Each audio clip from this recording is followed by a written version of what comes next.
பசுபதி விஜய்க்கு கால் பண்றாங்க. காவேரி இப்ப என்கிட்ட தான் இருக்கிறா. காவேரிய விடணும்னா நீ வெண்ணிலாவை கல்யாணம் பண்ணி ஆகணும் அப்படி சொல்லிட்டு மிரட்டுறாங்க. விஜய் என்ன சொல்ற, நீ காவேரியை விட்டுரு, காவேரிக்கு ஏதாவது ஆச்சுன்னா உன்னை சும்மாவே விட மாட்டேன் அப்படின்னு சொல்லிட்டு ரொம்ப கோவமா விஜய் வந்து கத்துறாங்க. இன்னொரு பக்கம் காவேரியை காணும்னு சொல்லிட்டு சாரதா, குமரன், நிவின் எல்லாரும் ஒவ்வொரு பக்கமும் தேடிக்கிட்டு இருக்காங்க. இங்க விஜய் வெண்ணிலா மாமா கிட்ட காவேரி எங்க இருக்கான்னு உங்களுக்கு தெரியும், மரியாதையா சொல்லிருங்க, என் காவேரிக்கு ஏதாவது ஆச்சுன்னா உங்க யாரையுமே உயிரோட விட மாட்டேன் அப்படின்னு சொல்லிட்டு விஜய் வந்து மிரட்டுறாங்க. உடனே வெண்ணிலா மாமாவும் எனக்கு தெரியும் நான் சொல்றேன் அப்படின்னு சொல்லிட்டு அந்த இடத்தையும் விஜய் கிட்ட சொல்லிடுறாங்க. விஜய் காவேரிய அந்த இடத்துல இருந்து காப்பாத்தி கூப்பிட்டு வர்றாங்க. காவேரியை காப்பாத்தி வீட்டுக்கு கூப்பிட்டு வந்துடுறாங்க. அங்க விஜய்க்கும் வெண்ணிலாவுக்கும் கல்யாண ஏற்பாடு எல்லாம் பண்ணிக்கிட்டு இருக்காங்க. வெண்ணிலா கல்யாண கோலத்துல ரெடியா இருக்காங்க. இந்த இடத்துல விஜய் காவேரியை கூப்பிட்டு போயிட்டு அங்க இறங்குறாங்க. இறங்கினோடனே எல்லாத்துக்கும் ஷாக்கு.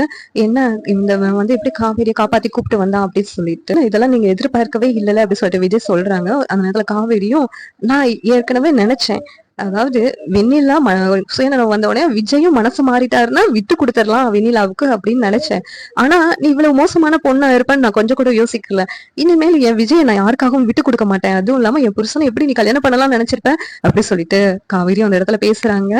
விஜயும் காவேரியும் ஒருத்தர் மாலை மாத்திட்டு அந்த இடத்துல கல்யாணம் பண்றாங்க. மறுபடியும் எல்லாத்துக்கும் முன்னாடியும் இதை பார்த்துட்டு, இதோட என்ன எவிடன்ஸ் எல்லாத்துக்கும் தேவைப்படுது, நாங்க 2 பேரும் மறுபடியும் கல்யாணம் பண்ணிக்கிட்டோம், இது ஒண்ணு போதுமா அப்படின்னு சொல்லிட்டு விஜய் சொல்றாங்க. இந்த சீரியல் எப்படி நல்லா இருக்கும் நீங்க நினைக்கிறீங்கன்னு கமெண்ட் பண்ணுங்க. இந்த வீடியோ பிடிச்சிருந்தா லைக் பண்ணுங்க, ஷேர் பண்ணுங்க, சப்ஸ்கிரைப் பண்ணுங்க. தேங்க்யூ.